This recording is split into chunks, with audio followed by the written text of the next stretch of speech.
अस्सलामुअलैकुम रहमतुल्लाहि व बरकातुहू। कैसे हैं आप सब? अल्लाह पाक आप सबको खुशो खुरम और हंसता बसता और आबाद रखे। इसी नेक दवा के साथ करते हैं व्लॉग का आगाज़। टाइम है सुबह ही सुबह का 8 बजे थे, ऑलमोस्ट 8 बजे का ही टाइम था। तो रात हुई थी बहुत ज़्यादा बारिश।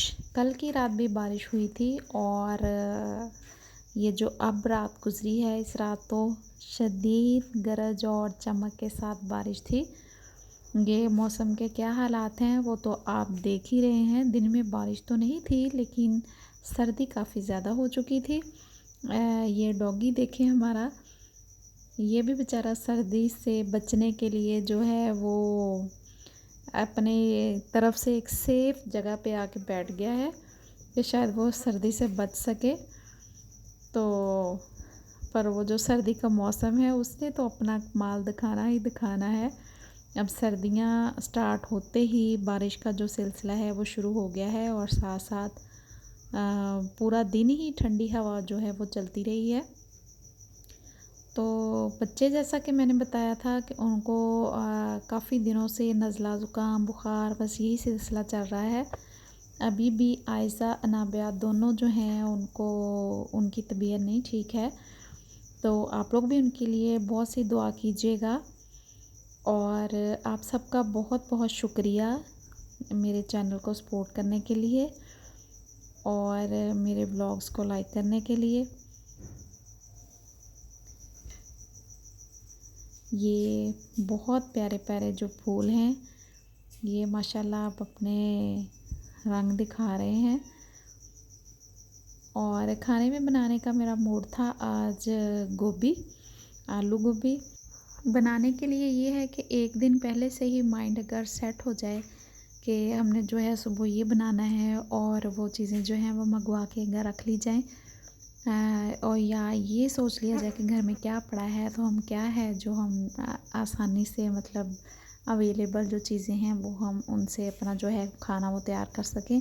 चाहे कोई दाल बनानी हो या कोई सब्ज़ी बनानी हो तो फिर बहुत ही आसानी रहती है। मैं भी ऐसे ही करती हूँ, एक दिन पहले ही सोच लेती हूँ और वो सब्ज़ी जो है वो मंगवा लेती हूँ। और आलू जो थे वो मेरे पास आज 2 ही थे। तो मेरे बच्चे बहुत शौक़ से आलू खाते हैं लेकिन मेरे पास नहीं थे, जस्ट 2 थे लेकिन साइज़ बड़े में थे ना, तो फिर मैंने उन 2 से ही गुज़ारा कर लिया। ये शाम 4 बजे थे तो मैं निकली थी थोड़ी देर के लिए बाहर। मेरे साथ आयशा भी थी, अभी नज़र आएगी आपको वीडियो में भी वो। यही जो आलू गोभी और साथ साथ जो धनिया साफ़ किया था ये हम देने जा रहे हैं अपनी बकरियों को।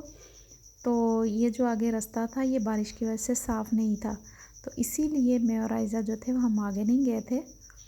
और एक रोटी का छोटा सा पीस था वो मुर्गे को दिया था, लेकिन वो जो छोटा डॉगी है वो उससे छीन के ले गया है और जो मुर्गा बेचारा है वो वहीं का वहीं खड़ा देखता रह गया है। और ये आयशा मुझे कह रही थी कि हम घर नहीं जाएंगे, हम उस साइड पे जाते हैं। उसका फुल मूड था कि हम उस साइड पे जाएं, पर मैंने कहा कि नहीं, घर वापस चलते हैं। अपनी शरारतों में मगन थी। फिर खैर मैं इसको घर ले आई थी। तो जब मैं घर आई तो हल्की सी आंच पे रख के गई थी सालन। मेरे आते तक आलू गोभी भी तैयार हो गया था और साथ में अनाबिया के लिए बना रही थी सौंफ वाला दूध, क्योंकि उसका गला ख़राब था। तो सौंफ और इलायची वाला दूध बनाया था उसके लिए। अब देते हैं उसको फीडर। अपना रखिएगा बहुत सा ख्याल और इसके साथ ही मैं चाहूँगी आपसे इजाज़त। ओके जी, अल्लाह हाफिज़।